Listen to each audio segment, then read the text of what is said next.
It's time to meet the parents. A progressive and momentous step in a new, budding relationship.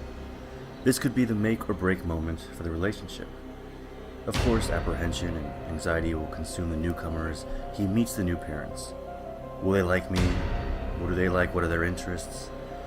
In this case, there's a young black man venturing to his white girlfriend's secluded estate. His apprehension lies in his race. Do they know I'm black? His girlfriend assures him it's not a problem. Her father would have voted for Obama a third time if he could. But be careful. Not all troubles lie above the surface. Some tensions remain dormant, sunken below the surface. These tensions seep out and rip and tear at the fabric of our being. Or worse, they'll control our minds. Stay woke. Don't close your eyes. This is It Records. Hello, everybody. Hello, you creatures of the night. Welcome back to the podcast. This week, as always, I am one of your hosts, Matt Johnson, and I am joined by the ever-charming, the magnanimous Pete Hansen and Lindsay Clark. Welcome, guys. How you doing? You didn't really give Lindsay the introduction. You just kind of like slapped it onto mine. Well, that's not very fair, Matt. Well, you know what happened there was that was meant to be a misdirect that I was going to say Lindsay because I always call you ever charming, but Pete came out of my mouth because, you know, Pete, it's what I always do. It's just muscle memory at this point. I screwed it up. Was it the hair toss that got you distracted?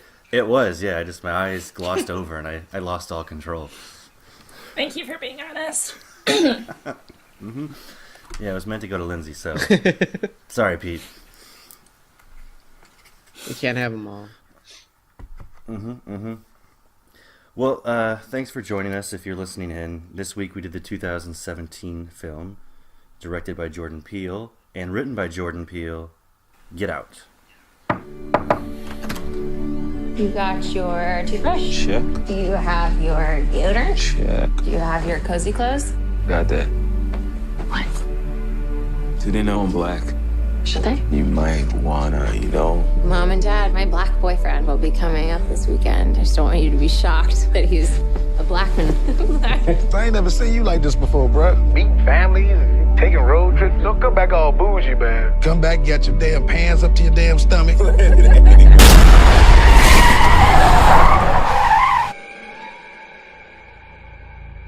So you guys coming up from the city? Yeah, we're just heading up for the weekend. Can I see your license, please? He wasn't driving. I didn't ask who was driving. I asked to see his ID. Call me Dean and hug me, my man. So how long has this been going on, this thing?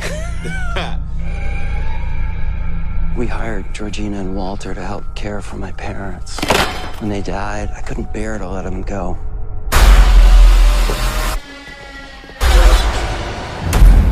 Do you smoke in front of my daughter? I'm gonna quit. She'd take care of that for you. How? Hypnosis. I'm good, actually. You ready for this? I'm back in the beat. So look, I go do my research.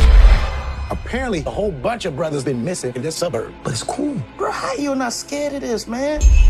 Good to see another brother around here. Chris was just telling me how he felt much more comfortable with my being here. Get out. Sorry, man. Get out! Yo! Rose, we gotta go. Is everything okay? Rose, the keys. Just get the keys. I don't know where they are. Rose? Sink into the floor. Wait. Sink. Mine is a terrible thing to waste. Terrible thing to waste.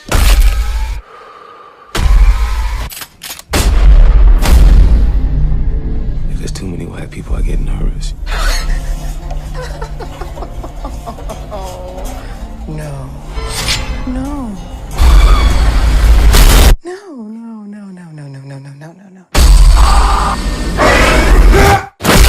A mind is a terrible thing to waste. A horror thriller type movie.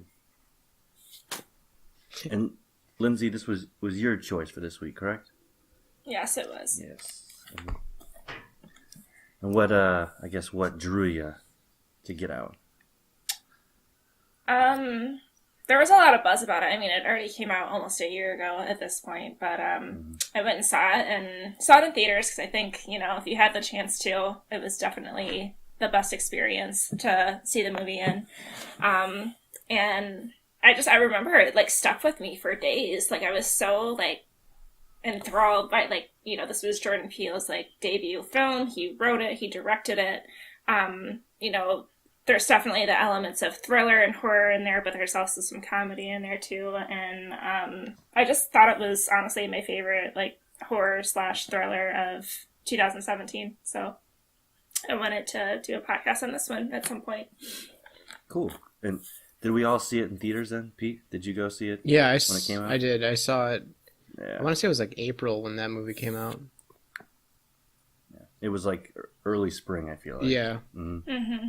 Mm-hmm. Yeah. And, well, for those of you who haven't seen this movie, get on it. The movie takes place. Get out from whatever you're doing. People doing laundry, listen to the podcast. Get out, go watch it. It follows a young African American man who's to meet his white girlfriend's parents for a weekend in their estate in the woods. But before long, the friendly and polite ambiance gives way to a nightmare. And I feel like that's it's kind of a broad description of the movie, but I feel like you can't go too in-depth into this movie without spoiling it. I feel like there's a lot of spoilers in this movie if you really begin to talk about it, because it's a very subtle film. I don't know. You guys had similar feelings. You would say it's subtle? I would say there's, maybe not in its intent, but it's a lot of its symbolism. I think a lot of stuff is meant to be, you could pick up on from the very beginning, just certain shots, colors, and directions that Jordan Peele used that can go deeper than what the movie showed you and told you. Mm-hmm. So subtle, subversive in that respect. Okay. Mm-hmm. Yeah. I guess, I could see where, like, in the beginning, it is more subtle, but then, like, last 30 minutes, probably not even that, probably like 45 minutes, it's like, oh, this is overtly doing something. Fair enough. Sure. You mean once our main protagonist is in the basement? That sort of last 40 minutes of the movie? Even a little bit before that, I feel like, definitely then, but... Mm-hmm. There's like, I feel like when the brother's introduced, you kind of it starts to change in tone to where, like, kind of like this person is having like a weird interaction and you're just like, what's this guy up to, kind of thing. I don't know. It's kind of how I thought about it when I remember first seeing it. I was like, I guess we're kind of like going to spoiler territory here, where the brother was being pretty racist right off the bat. Not off the bat, but like he like just kind of like, I don't know, just dove right in, and then he was just saying like really weird things, and you're like, what the fuck? Yeah. Yeah, that was like one of the first moments of, I guess, real tension between the families, which we know it comes up later, but before that it was kind of easygoing for him in meeting the parents until the brother really sets the tone at the dinner table. Yeah. Like before there, you could see like, I guess you would say like subtle racism. Mm-hmm. And then like that is when it was becoming like more overt. Mm-hmm. And then it just picks up from there. Yeah. There wasn't really anything subtle about the Jeremy character. No. Not at all. I wasn't the biggest fan of that character. I mean, the actor's fine, but that character really creeped me out throughout the film. Wait, which one? Completely. Her brother. Oh, yeah. I mean, I didn't like him because he was really ugly. Yeah. Fair enough. Yeah. And then it adds on to what are his thoughts, too. You're like, well, you're ugly, and I don't like your thoughts. So yeah, exactly. Not a fan. Yeah. Had a weird mustache, and his whole look was weird. Mm-hmm. True. Yeah. and he had like really long hair and like a ponytail and like was into UFC, and I'm like, okay, you're that guy. 100%. Yeah. Which, I don't want to go spoilers, who cares? Go see the movie. But I thought an interesting callback was there's that whole dinner scene we're talking about where her brother Jeremy's talking about, UFC and fighting, and if our main character, Chris, correct, is his name, is into fighting or UFC, and they talk about like jiu-jitsu and fighting, how it's, you gotta be like 3 steps ahead. Well, in the end, where they are engaged in a fight, and he's like reaching for the door, Chris is, to try to get out. He opens the door twice, and the brother kicks it shut, and on the third time he reaches for the door knowing he's going to kick it, and that's when he stabs him in the knee and gets out of the house. Mm-hmm. That's a callback to he likes jiu-jitsu. He wasn't doing really jiu-jitsu, but it's that thought process of thinking ahead. Yeah. I thought that was an interesting callback. Nice catch. Yeah. Mm-hmm. I didn't really think about it that way. I just thought he just like he was just definitely like tricking him. Like I didn't think of it in a jiu-jitsu kind of way. Mm-hmm. But that makes a lot of sense. Yeah. So yeah, there's a little tidbit. Mm-hmm. So we mentioned that Jordan Peele was the writer and director of this from the television show Key and Peele. And this is his directorial debut. Yeah. And I believe, as far as I'm aware, his written debut as well as a sole writer. I know he's probably done some writing, but... Yeah, I can't think of anything else at the moment. I wonder if he wrote... because his working partner... God, I always forget his name. Keegan, is it? Keegan Michael. Yeah. Yeah. Keegan Michael Key. Yeah, that's his name. I could never remember Jordan it. Peele. Yeah. Mm-hmm. He did a movie, Don't Think Twice, and it's like a comedy. And I don't know if he was involved with that at all, but like that just came to mind because I know they've been the working partners, and I wonder if they worked together at all in that movie, or if Keegan was just in the movie. Sure. Yeah. I wasn't sure about that one because I know he writes. Clearly, he's a comic, but yeah, this is his first attempt at directing, and it was in the horror genre, which I think people see in the trailer. At least for me, I was a little taken aback by seeing his name flash across for this horror movie when it was first coming out. Get Out by Jordan Peele, and I looked at it and I was like, it's supposed to be a comedy that I'm not getting, or what is it? So it was kind of interesting going into it. I think the movie definitely has like comedic elements, which I feel like elevates the horror substance that's there, and I like that because it kind of gives you like a break. It kind of gives you a breather. So like the set of tension kind of gets reset, and then like when something crazy happens, you're even more surprised.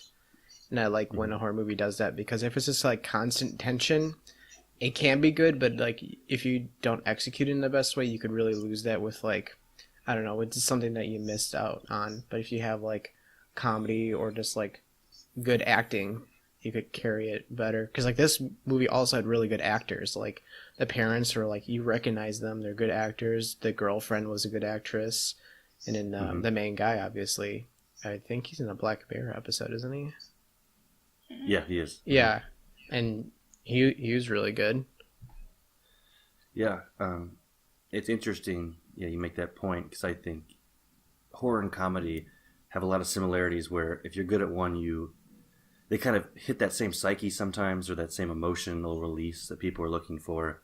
And Jordan Peele said in an interview he wanted to go into the horror because comedy is very similar in the sense of it's all about timing, as you were saying, Pete, and all about reveal. So you could lose people if you don't like build that tension or build that joke, and it'll fall flat. So he said he was familiar with that sort of writing, but he just needed to take it in a darker side. Yeah, I think it's easy for a comedian to do that because their comedy kind of delves into like dark subjects and they're trying to make it funny, but then all they have to do is talk about a dark subject and keep it dark. Mm-hmm. And it's kind of funny that you mentioned like a comedian like doing horror, but like now you got oh god, what's his name? He's in like Tropic Thunder. Danny McBride, that's his name. He's gonna like write the new Halloween movie. Oh yeah, Is that right? Yeah, did you guys not know that? I did not know. Yeah, he's working on the new Halloween movie, or a remake, or whatever you want to call it, sequel. It's, who fucking knows at this point? Yeah, I think it's technically supposed to be a sequel. Yeah, but who knows what it will come out being. I think it's supposed to take place after Halloween 20 years later, if I'm not mistaken, because Jamie Lee Curtis is in it. Mm-hmm. Oh shit! Which, you know, I don't know how that makes sense because they killed her off in one of the Halloween in Resurrection. They'll make it happen. That didn't happen. Yeah, that movie's garbage. Mm-hmm. So I guess full spoilers. We've kind of talked a little bit about the movie, but maybe like the crux of maybe what the reveal is. As we've said that he's going to his girlfriend's parents' house. And there's something lying beneath the surface. Something's off. You kind of get that tension. But then what it turns out to be is the family is actually part of a group of people.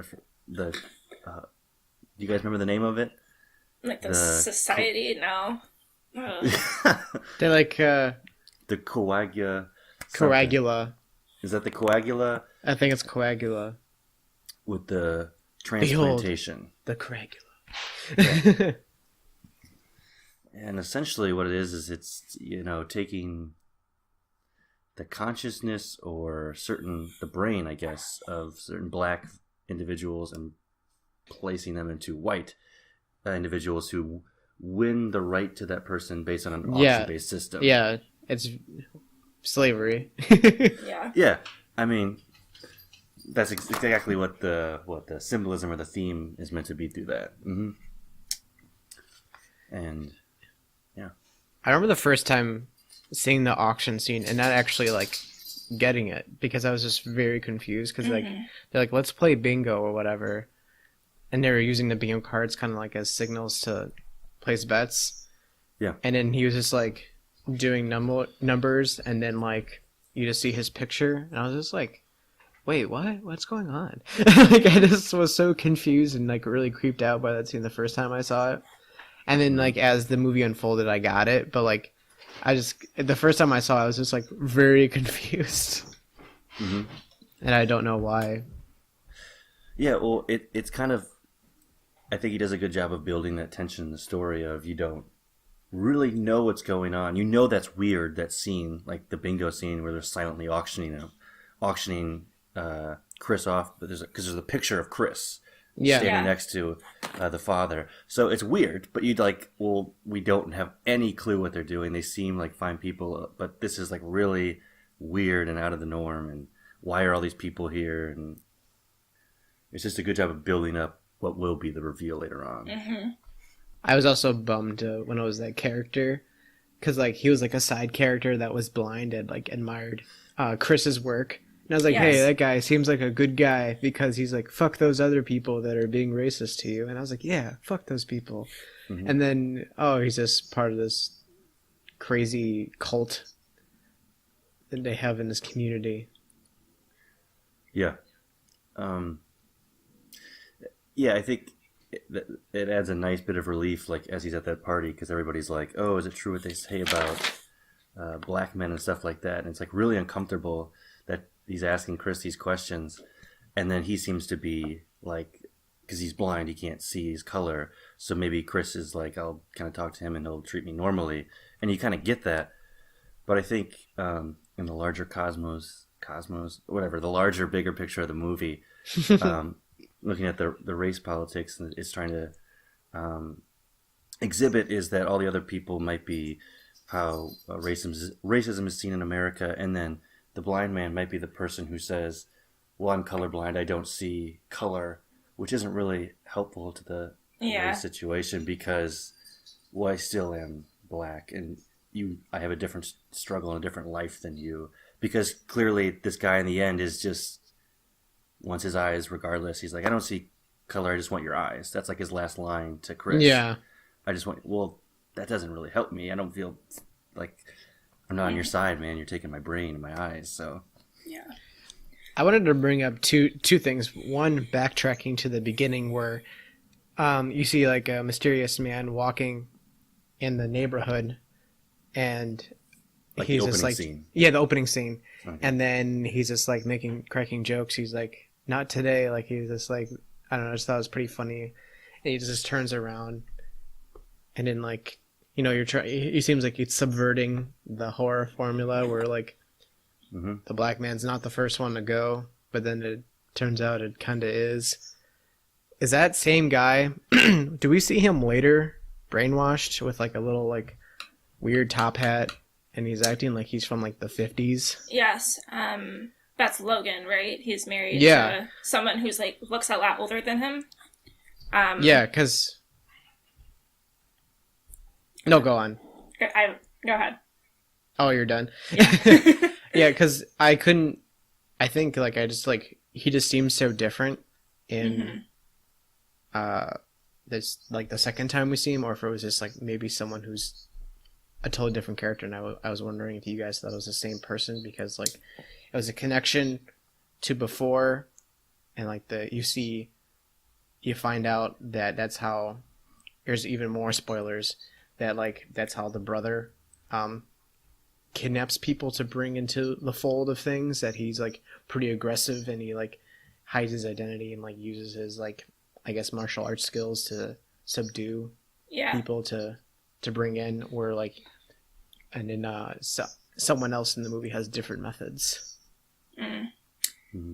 Yeah, when they're at the auction, which they don't know it's an auction yet, but when Chris takes like a photo of Logan, Logan freaks out, and I guess he figures out like later on it's like the phone flash that awakens the host in that body, and then that's whole like the whole get out comes from but yeah, I believe that is Andre, and that's how they like piece that together eventually. Him and his other friend Rod, was it? Yeah, the TSA officer. Yeah. Great That's character. Right. Yeah. He's so funny. And then the other characters I wanted to bring up, kind of deeper dive into more spoilers, because we haven't fully spoiled it, but I feel like this one kind of does, where like the two servants, like that are, I guess, that are working for the family. I can't remember their names.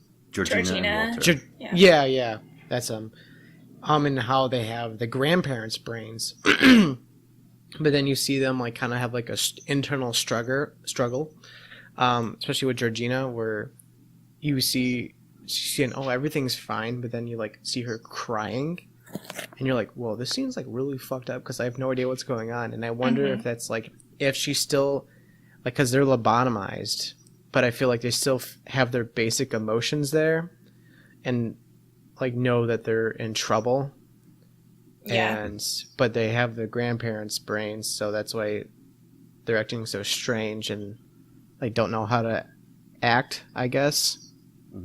Or act differently, I should say, because then like later in the movie, like when the grandfather like breaks, like you said with the flash, like he has a total different reaction when like he just kills himself when all things are done.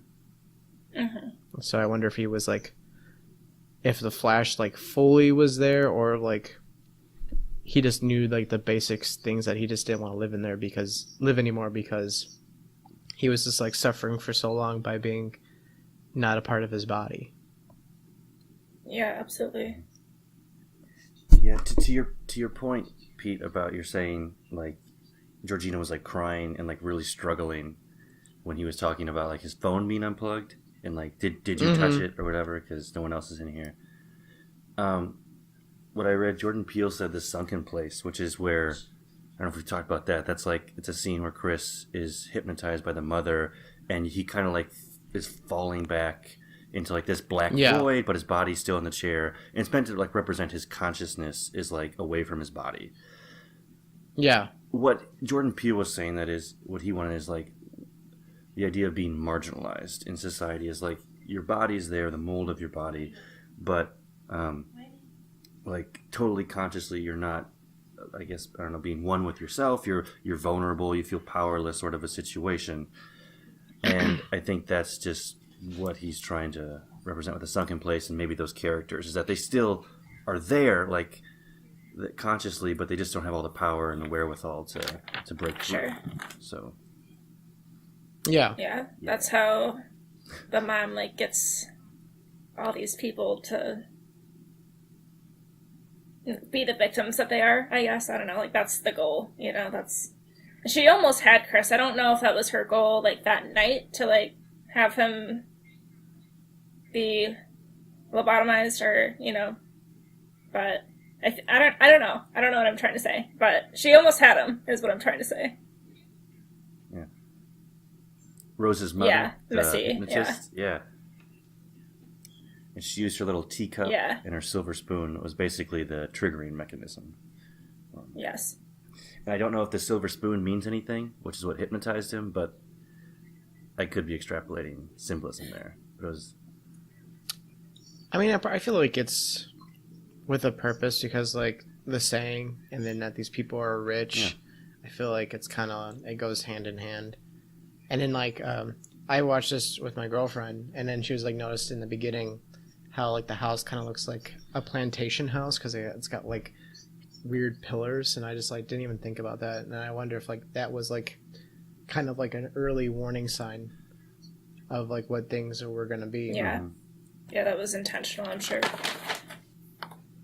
Yeah. Yeah. I think I was trying to, because I saw it in theaters and I watched it again for the podcast. I was trying to find out, like, scenes where if I really paid attention, I could be like, oh, this family isn't what they say they are. When is the first instance, really, that you get a clue? And one of the first ones I can think of is when they're driving to the house and they hit the deer on the way there. And Rose is trying... The officer asks for Chris's ID, and she's like, why do you need his ID? And it kind of seems like she's defending him, like, he wasn't driving, you don't need to see his ID, here's my ID. Like, she's defending him. But upon second viewing, I think it's just she doesn't want a paper trail leading back to that Chris was here at the house, because she knows it's going to happen to him. Oh, man. I didn't even think about that. I didn't either, but then I read it, and I was like, oh, that makes sense. Right? Yeah, like, and there's got to be even before that. Mm-hmm. But that's one of the first instances. Yeah, that's a really early sign, because it's hidden by her trying to protect him. Yeah. And, like, I almost, like, would think that, like, everything is, like, pretty, like, subtle, and, like, what I brought up earlier is where the brother kind of makes it to where it's not so subtle anymore. Mm-hmm. Sure. Like, what was I going to say? I forgot. I brought up a lot of symbolism, but I want to get your guys' take on this, because it really didn't bother me, but I was intrigued by it on every viewing, and I finally did some, like, research and looking into it. But the deer, it's clearly had to mean something, because they hit the deer, and he stares at it. Chris stares at that deer for the longest time, and then when he is in the basement, there's a deer overlooking him on the wall, and then when he spoiler alert, I guess, he kills the father character, it's with the deer. So what were your guys' thought on the deer in this film? Well, the use of pretty deer. much every time we saw a deer, like, I just, foreshadows that something bad is gonna happen. So I don't know, that's the short answer, I guess. Take it away, Peter. Yeah. I never thought of it before, but now that you brought it to my attention, I'm kind of thinking that, like, since, like, deer are, like, usually hunted, and, like, Chris was, like, being hunted, and then he kind of used the deer as, like, a way to stop being hunted. I don't know. It's kind of like, and I guess I'm grasping at straws here. No, it's not. I mean, that's, like, accurate. Yeah, that's what I would have thought, is because, I mean, he was being hunted, and the dad made a comment about, I wish all deer they're just pests, I wish they'd be eliminated, but he has them hanging up in his house still. Kind of like, like, kind of, I guess there's the connection between Chris and the deer, is like, that's how they see Chris, is, they're these pests, but we have them on display, sort of a thing. We, I don't know, some sort of trophy animal thing. But also, I listened to Jordan Peele talk about it, and his reasoning was when they hit the deer, and Chris stares at it, it's meant to be his guilt for his mother's passing. Because for the listener, it's one of the things why he started smoking cigarettes. The deep trauma was when he was a kid. His mother got in a car accident and she wasn't home, and he just sat there and watched TV, didn't make the call because he was really just stuck in fear, and she passed away, and he blames himself for her death. So that's his guilt of his mother's death is that deer. And so then I think him killing the father at the end is him kind of getting over his guilt and his regret and really moving forward, using that to get him out of the situation. Okay. Yeah. When like I still wasn't entirely sure what was going on on the first viewing, where like the mom was like doing like weird methods of like therapy, as she calls it. Yeah. Where she was just like, oh yeah, like, oh, you didn't call, like kind of like making him feel worse. I'm just like, he's like fucking like 6 years old. Like, what do you expect kind of manipulating him to do? him. Like, he's yeah, and I was like, he's watching TV. I feel like that's a very regular response for a 6-year-old to do when they're just like sad and like don't know where the parents are. They're just like trying to pretend like things are back to normal. I was like, that's a very reasonable thing to do.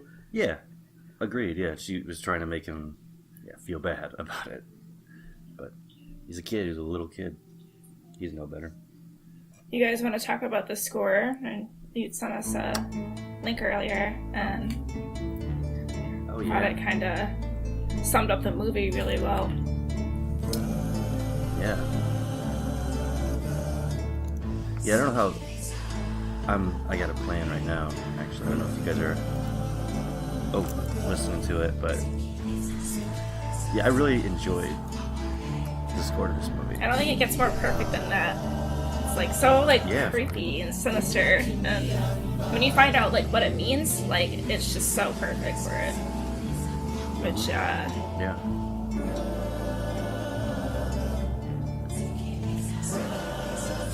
Which doesn't it like mean like, you know, run away, like follow your ancestors or something? Is that what you think it is? I looked that up, and I believe it's like that. It's like listen to your ancestors, get out, run away, sort of a thing. Yeah, like it's a foreshadowing song of you're going towards danger, and even the melody kind of even get one of the lyrics kind of give you that eerie feeling. Completely. Which Jordan Peele, I thought the guy who did the soundtrack had not done a movie before. Maybe I could be wrong. This is like his first movie soundtrack, and Jordan Peele wanted there to be like black musical references, like Childish Gambino is earlier in the movie. It's like a very black soundtrack, but he wanted the theme also to have like a black musical references, but not like voodoo. He said so there's like blues and I think it was Swahili like influences in this soundtrack. I could see that. It's like kind of like, I guess like that's blues, but I was like, I'll say like kind of like 40s like music where you could see it like of that era influence. And then I guess that makes sense. He didn't want it to be voodoo too, because it's like it like had nothing to really do with the movie. Yeah, but I think voodoo would like conjure up that eerie feeling, or that like I guess that ominous atmosphere, and as you said, it wouldn't really fit the movie, so he wanted to divert away from that. And then I don't know if we could talk about the ending a little bit, but then I also wanted to bring up, have you guys watched or heard about the alternative ending to this movie? I heard about it. It was supposed to be like a lot kind of more grim, I think, with Chris ending up in jail. Yes. Yeah, it's like a complete different feel movie, the alternative ending. But I guess we can talk about it if you guys haven't seen it. Yeah. Well, for my response, like especially first viewing, like when I see the cop rolling in when he's like choking. I guess I would be appropriate to say his ex-girlfriend. Yeah. To death, and then you see a cop roll up, and then you're like, Yeah. oh man, this doesn't look good. And then she's just like, help me, officer. And I was like, fuck you, bitch. Yeah. And then I know the alternative ending, he was like, it was actually supposed to be like a real cop, and he was supposed to get arrested, and then I thought it was with test audiences, and the test audiences like hated it. Is that the reason? I think is what it was. And then like since they hated it, Jordan Peele changed it to like his TSA friend like actually coming to the rescue and just saying some great lines for the movie, obviously, as he always does. We didn't even talk about that phone call, but back to where he's like TSA just like gets shit done. I just thought that was really funny, and he just drives away. Yeah, it was like a really cathartic moment when he's like, "How'd you know where I was?" He's like, "TSA gets shit done," or something like that. And it was kind of relieved that tension of everything that was just happening at the end. That's pretty much what his character was, Yeah. like, as a whole, was the kind of relief. Mm-hmm. I would say. Yeah, I totally saw Jordan Peele. Like, I feel like he wrote that character for him. I feel like Jordan Peele could have played that character. Oh, like definitely. That would have been him. But. Yeah, I love the scene where he's like on the phone with what's the girlfriend's name? Rose. I don't even Rose. remember. Rose, thank you. Where he's like, I'm gonna record this bitch. She's gonna say something 'cause she talks too much. And then like she manipulates him to like, yeah, because you wanna fuck me. He's like, what are you talking about? Yeah. And he just like hangs up in a rage, and he's like, oh wait, she's a genius. And I just thought that was so funny. He was great. Yeah. Yep. And then, no, I was gonna say like a subtle thing. Like I remember when that movie came out, there was like more points of like I think subtle racism where she eats her Fruit Loops and milk separately. Where she That's drinks the it from a scariest straw. point in the whole movie. Yeah, I was like, I was like, why are you doing that? That's weird. She's in like that all white outfit, like a white turtleneck and everything. Yeah. Yeah, and she's like looking up like black people's profiles or Top something. NCAA prospects or NBA prospects. And I was like, yeah, is that what this it was? bitch is crazy. She's the worst. Yeah. Mm-hmm. But she's not dead, as far as we know. She didn't die. She was just bleeding. Yeah, she's bleeding out, and there have been talks of a sequel, so we'll see what comes of that. Nothing in the works, but Jordan Peele, I know, said he'd be interested. I much rather see him like still do like another horror interpretation for himself, like just a whole new story. I feel like a sequel could work at some point, but I'd rather his second movie be like something else. I don't know, just trying to get him a venture so he's not stuck like with a Get Out franchise. I don't know. I want to see what else he could do with horror, because his first entry I see as a success, and I wanted him to have more like free reign into like what he comes up with next and being strapped down to a sequel. Yeah. Yeah, I agree. When this first came out, I remember him talking about he'd love to do a series of like societal horrors or realistic horrors and make them a horror film, not just like a Get Out franchise, as you said. So I'd be interested in that, like maybe like this weird sort of collection of movies that aren't a franchise of Get Outs, but like they have a similar thread. Kind of like a John Carpenter situation where, not like Halloween, but like he's got like The Thing, and then he's got like The Mouth of Madness. I think is like there's like 3 movies that are like kind of connected because of their themes. I feel like is like probably the best way to describe that. Yeah.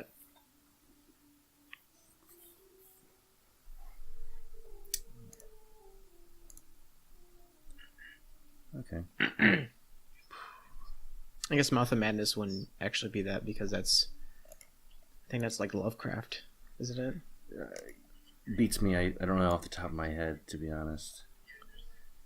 Yeah, there's like 3 movies he does. It's like I think it's The Thing, and then I think the other one is Prince of Darkness. Prince of Darkness. And then there's like another one that's like kind of like attached to those. Yeah. But never mind, that's not the point. Get Out. I was like, wait, what is that movie? Well, I see that we're running up there a bit on time. We can get sort of into any trivia anybody knows about the production, or box office reception. How did critics take it? Things of that nature.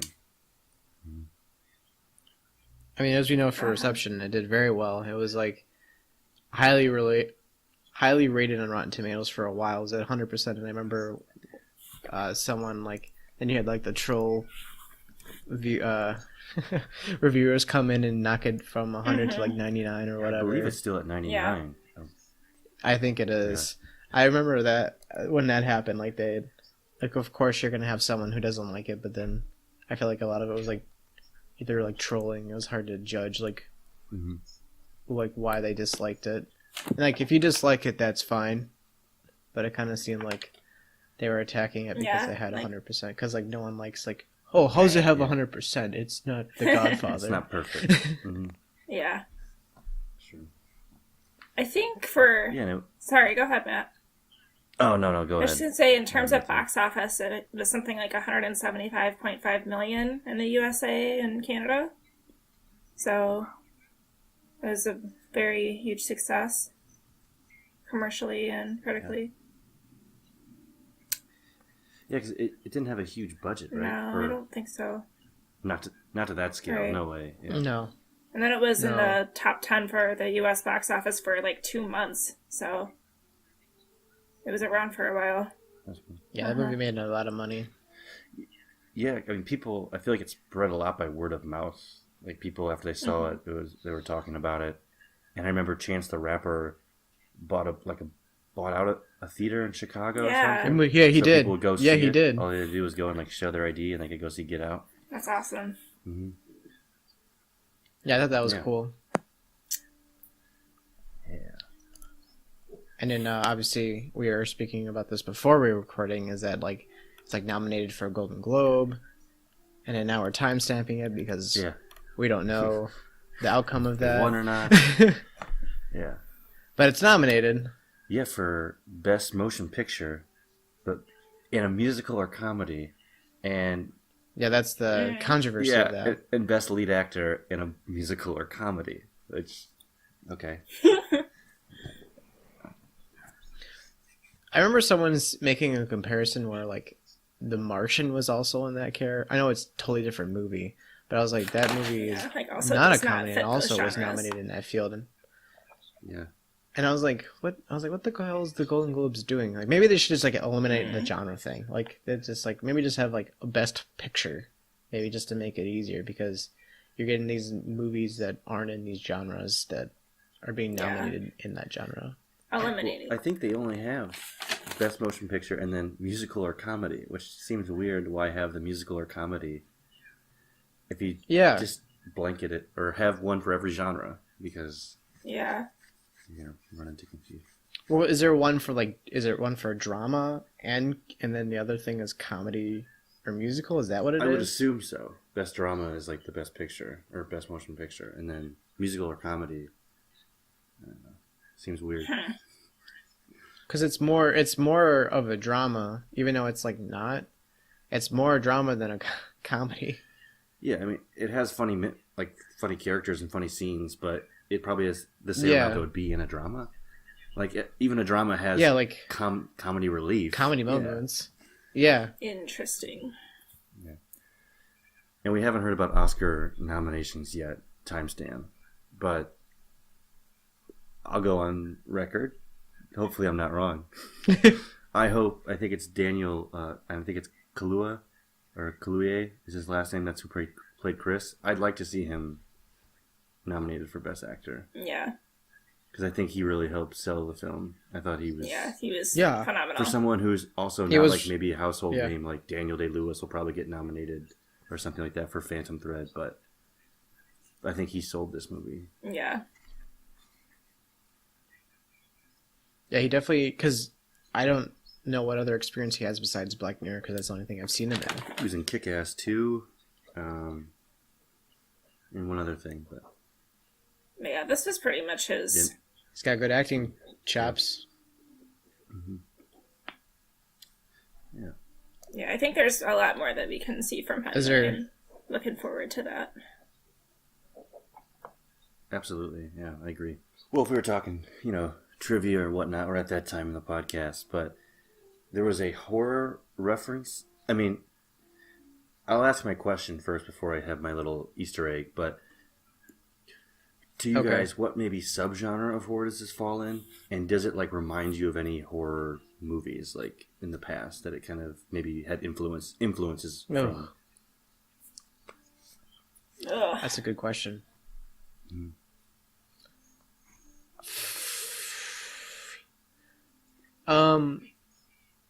I could see. I feel like I just don't know how to categorize it in any subgenre of horror. It's pretty hard because it's kind of multiple genres, because it is very dramatic but also got comedy elements, and it's not too gratuitous until the end. So you can't really call it a splatter flick. You can't call it a slasher. But it's got political themes, like early George A. Romero films. I thought were an influence, because his first 3 films have were very influenced by the political times that he was in. Night of the Living Dead and The Crazies had a political angle, and this movie called Martin that he did also was political. I saw as in even though it's not directly influenced, I could see I'm gonna express these political things that are happening in our world through horror. So I thought that was an inspiration. Yeah, honestly, this movie is not like anything I've ever seen before, so I'm not really having any blast from the past coming to mind. But yeah, I just thought it was very wonderfully original, and yeah, I can't really compare it to anything else that I've seen personally.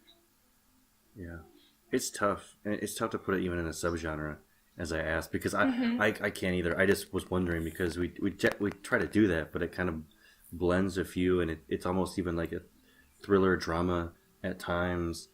So, because it mixes so many other previous things that have come before it, he took themes that he probably enjoyed from previous movies. I'm sure. I remember someone saying it was Skeleton Key, but I've also never seen that movie, so I didn't know how to compare that. It kind of is, because of the elements of, it's more like voodoo magic, I believe, but they take the spirits, just to stay young, they take the spirits of a caretaker, put it in, and they're in old bodies, kind of like the grandparents. Bring in young caretakers, put their souls in their body, and then put the person's soul they took back into the old body, so they'll die sooner, sort of a thing. In that respect, it has a similar quality, but in terms of feel, maybe the Stepford Wives, I got. Also, I saw people talking about being John Malkovich with The Sunken Place. And Jordan Peele said he talked to Spike Jonze about that and using The Sunken Place, and Spike Jonze had a good kick out of that he was going to try to incorporate that into his film. That's really funny. Yeah, so that's all I could think of. And as for subgenres, I can't really name one, but it kind of falls, I don't know, almost like House of the Devil-ish, not like the gore, but those cult movies, or whatever we would term those, cult or secret society movies, where something like this. And there's thriller. Thriller is a blanket statement. I feel like it could easily fall under that. Yeah. All right, and then we can wrap this up pretty soon, or I can edit this out and post. Yeah. The magic of editing. But the Easter egg I was going to bring up for horror fans, if they caught it, or I can drop an egg of knowledge, is when Chris, I think it's towards the beginning, calls Rod and he's at the airport, you hear over the intercom, Flight 237 is coming into land or whatever. It's Shining. It's The Shining. Yeah, I remember that room actually. 237. So that was a little horror nod that I found in the movie. That's some good stuff. And that's the original room number from the book, because I think they changed the room. Right, the book is 237. But the book, I believe, is like 313. Yeah. Oh, so is like, it? Okay. He took it. Yeah, he changed it for some hidden symbolic meaning, I'm sure, Kubrick. But there's some crazy documentary about it, and they're really into that. They're really into The Shining, those people. Room 237, it's on Netflix. They get real in depth with that movie. Yeah. All right.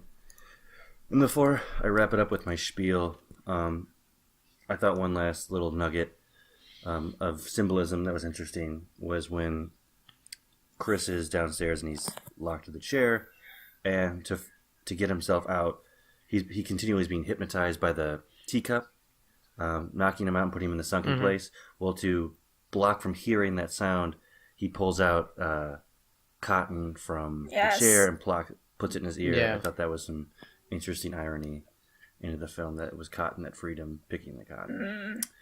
Yeah, that was really clever. Mm-hmm. All right, now we come to everybody's favorite section of the podcast, Defend or Destroy, for the movie Get Out. Does anyone want to get the ball rolling here? Anybody have any really guttural feelings about this film that they need to get off their chest? Sounds like you do, Matt. I'm amped. Yeah, Alright, I'm really take it amped away. about this movie.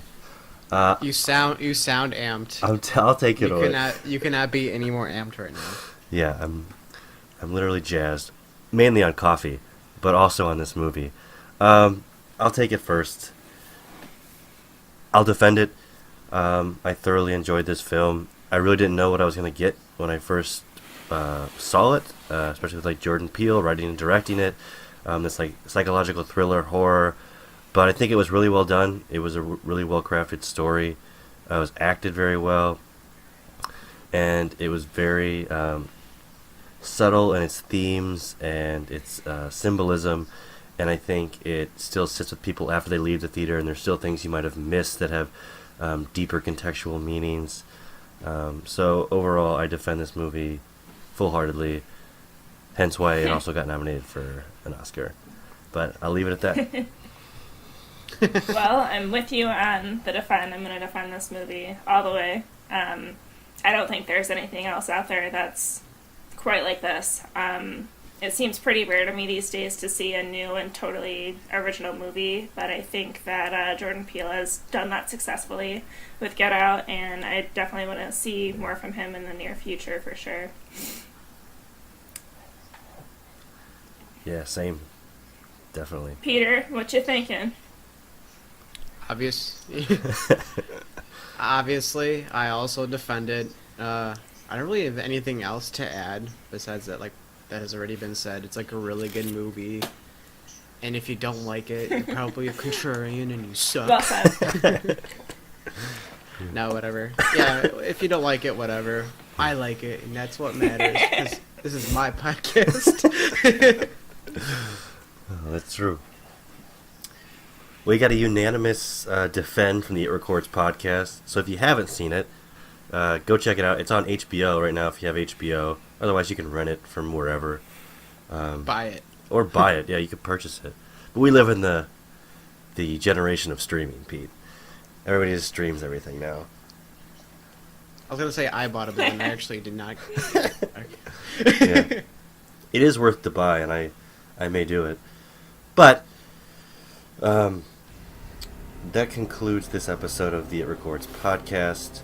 Let us know what you're thinking. We have a website now. It's up and running.